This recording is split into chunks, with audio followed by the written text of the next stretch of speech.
itu satu tahapan yang penting di dalam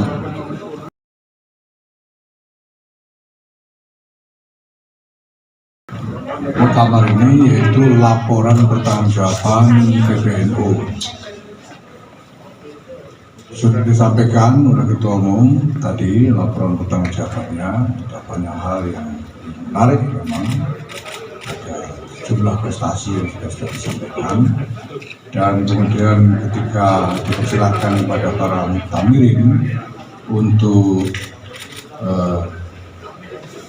menyampaikan tanggapan dan pandangan terhadap laporan pertanggungjawaban itu, semua yang menyampaikan tanggapan menyatakan menerima laporan pertanggungjawaban tersebut, walaupun ada sejumlah penanggap, kalau tidak boleh dikatakan sebagian besar, memberikan catatan-catatan juga, dan catatan yang disampaikan ini sebetulnya semuanya adalah hal-hal yang sudah pernah, yang sudah saya dengar ketika saya berkeliling untuk bertemu dengan pengurus wilayah dan pengurus cabang Indonesia, seperti yang beberapa kali saya sampaikan sebelum ini, bahwa dalam waktu 2-3 bulan terakhir ini saya sudah menemui 474 pengurus wilayah dan pengurus cabang seluruh Indonesia, mendengarkan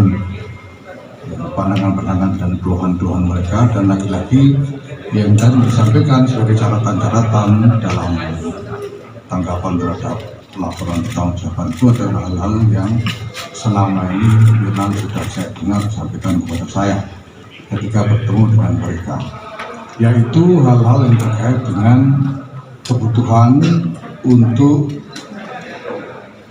memperkuat komunikasi struktural antara PBNU, PWNU, dan PJNU, dan kebutuhan untuk konsolidasi program secara struktural pula, sehingga setiap elemen organisasi ini bisa bergerak secara bersinergi, bergerak secara terkonsolidasi dalam irama yang sama, menuju arah yang sama, kira-kira seperti itu pada umumnya. Nah, ini sebetulnya juga menjadi semacam ekspresi bahwa para pengurus wilayah dan pengurus cabang, para muktamirin sebenarnya menyambut tawaran-tawaran yang selama ini saya diskusikan bersama mereka, dan banyak mereka, di antara mereka ya, walaupun memang selama ini saya mendorong agar teman-teman ini tidak usahlah menyebut nama calon untuk didukung dan sebagainya, tapi banyak di antara mereka yang secara implisit berkali-kali di antara cabang-cabang dan wilayah yang memberikan tanggapan, mereka menyebut harapan kepada pengurus baru, harapan kepada pemegang estafet selanjutnya, dan seterusnya. Itu bahasa-bahasa yang mereka sampaikan. Saya kira saya melihat bahwa dinamika muktamar ini telah semakin menuju ke arah yang lebih mengerucut, apalagi semua orang sekarang sudah berpikir bersiap-siap untuk mengikuti sidang pemilihan pengurus yang akan dilaksanakan insya Allah nanti malam di Bandar Lampung, sebagaimana tadi malam disepakati dalam sidang tata tertib bahwa semua persidangan akan dilaksanakan di Bandar Lampung. Saya kira ini sebagai pembuka, dan saya persilakan kepada teman-teman untuk menyampaikan pertanyaan. Terima kasih. Assalamualaikum warahmatullahi wabarakatuh. Ya, saya persilakan teman-teman. Mungkin silakan sambil sebutkan impiannya. Itu menjelang pemilihan nanti malam ya, dari kalkulasi dari timnya Hidayah itu sekarang kira-kira udah berapa suara ya? Kira-kira sekarang ini hari Kamis, malam Rabu kemarin kami mengadakan pertemuan untuk mengundang semua PWNU dan PJNU untuk bersama-sama kami di gedung Geraha Wangsa, dan berkumpullah di situ 447 PWNU dan PJNU seluruh Indonesia, dan semuanya berikhlas menyatakan bersama-sama kami. Oke, silakan. Ya, Mbak.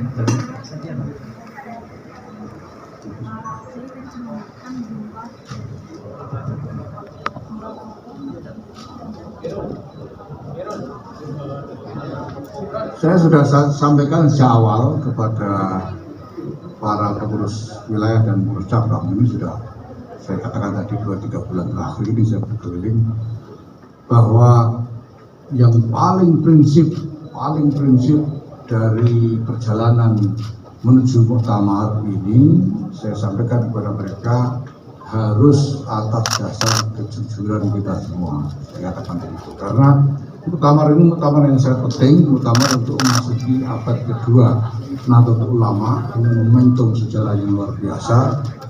Tidak ada yang lebih kita harapkan dari momentum ini selain barokah Allah Subhanahu wa taala yang sebesar-besarnya untuk Nahdlatul Ulama. Maka kita harus berusaha jangan sampai ada yang mencemari,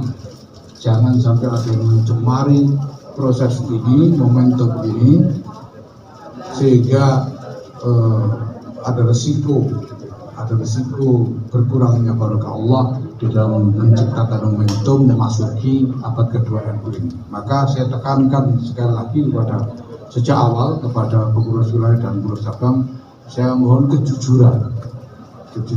Jadi kalau setuju, menyatakan setuju, mari kita bersama-sama. Kalau tidak setuju, tidak apa-apa. Dan kita bisa lihat bahwa seperti saya katakan tadi, saya sudah bertemu dengan 474 pengurus wilayah dan cabang dalam 2-3 bulan terakhir ini, dan yang nyata-nyata menyatakan setuju dengan semua tawaran yang saya sampaikan, tergambar dalam pertemuan malam Rabu yang lalu di Geraha Wangsa ada 447 PWNU dan PJNU. Saya bersudzon, itu dengan keyakinan, namanya zon itu adalah dugaan yang dilambari keyakinan. Makanya ada suudzon, ada husnudzon. Saya berhusnudzon berarti yang punya dugaan dengan keyakinan bahwa 447 PWNU dan PJNU yang berkumpul di Geraha Wangsa malam Rabu kemarin adalah sungguh-sungguh mereka yang dengan jujur dan terus terang menyatakan ikut bersama-sama dengan saya untuk mulai muktamar ini sampai dengan sekurang-kurangnya 1 periode 5 tahun ke depan. Tadi Mas dari pertemuan dan rakyat, aku mau tanya Kiai, untuk memimpin Nahdlatul ini apa visi dan terobosan Pak Kiai untuk kedepannya? Terima kasih. Visi saya untuk memimpin ini adalah menghidupkan Gus Dur. Ini sudah saya nyatakan berulang-ulang.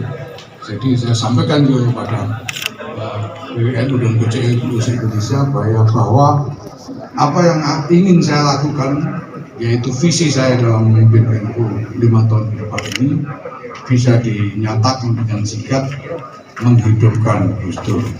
Saya ingin bahwa Nahdlatul Ulama sebagai organisasi ini sungguh-sungguh bisa berfungsi dan dirasakan kehadirannya sebagaimana dulu kita semua menikmati fungsi dan merasakan kehadiran Gus Dur.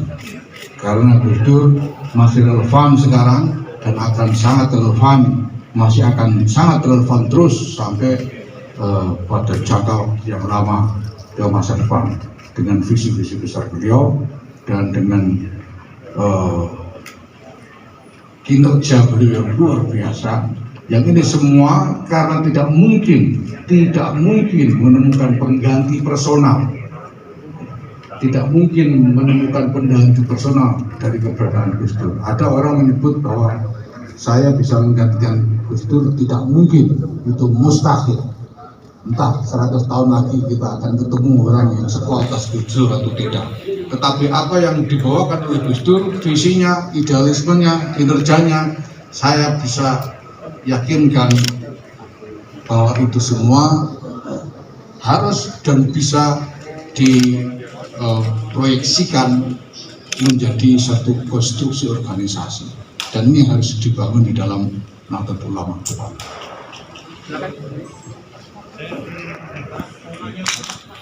Ada wacana kemudian nanti ada mufakat musyawarah yang menghasilkan aklamasi. Ya, musyawarah mufakat itu amanat konstitusi, amanat ADRT, bahwa setiap keputusan dibuat melalui musyawarah mufakat. Nah, tapi ADRT juga memberikan jalan apabila tidak memungkinkan musyawarah mufakat dilakukan pemungutan suara. Ini normal saja di dalam organisasi di mana-mana juga begitu.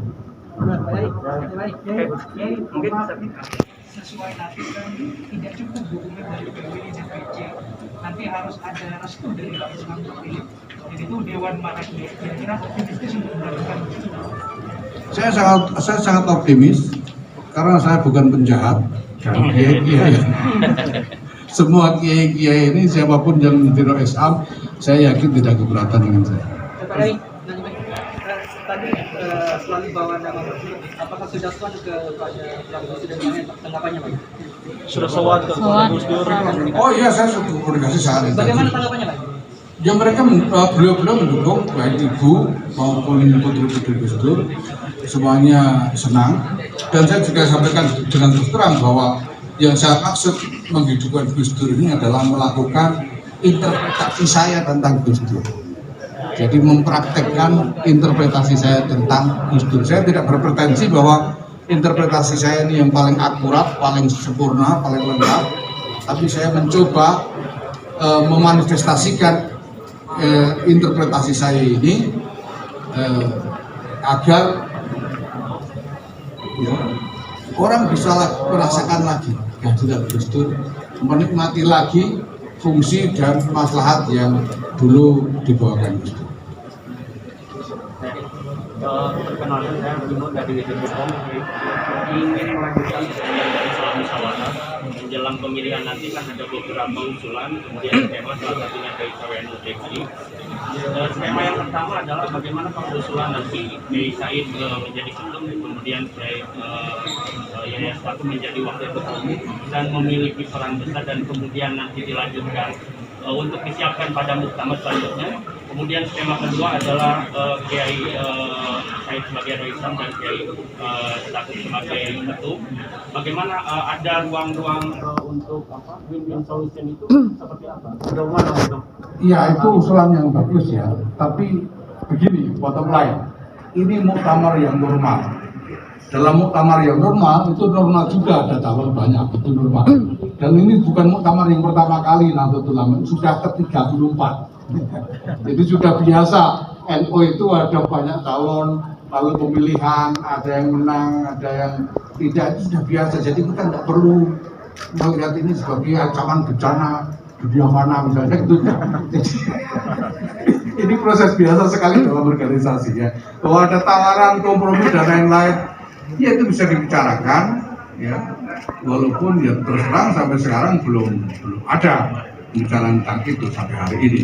Apalagi kalau menyangkut hal Roh Islam, saya selalu menyatakan sejak awal bahwa saya tidak berhak bicara tentang Roh Islam. Itu di luar jangkauan saya, karena itu adalah hak dan wewenang dari para kiai senior yang nanti akan dipilih sebagai ahlul halli wal aqd. Dari mana?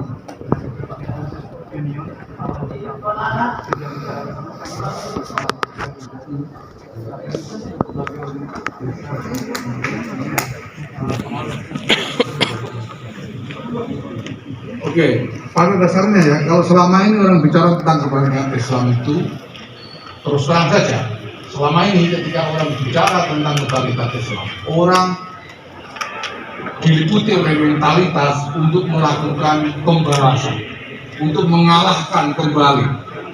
katakanlah Barat yang dulu mengalahkan Islam. Nah, saya kira ke depan kita tidak bisa lagi berpikir seperti itu. Kita tidak bisa meneruskan mentalitas seperti itu. Saya ingin membawakan apa yang diajarkan Gus Dur kepada saya selama ini, bahwa daripada kita melawan untuk menghancurkan, kenapa kita tidak menyumbang, berkontribusi untuk menyempurnakan. Ya, oke, teman-teman. Saya kira karena Kiai Yahya kalau ditunggu oleh Kiai maafkan untuk press conference ini tidak bisa diperpanjang. Semoga informasi yang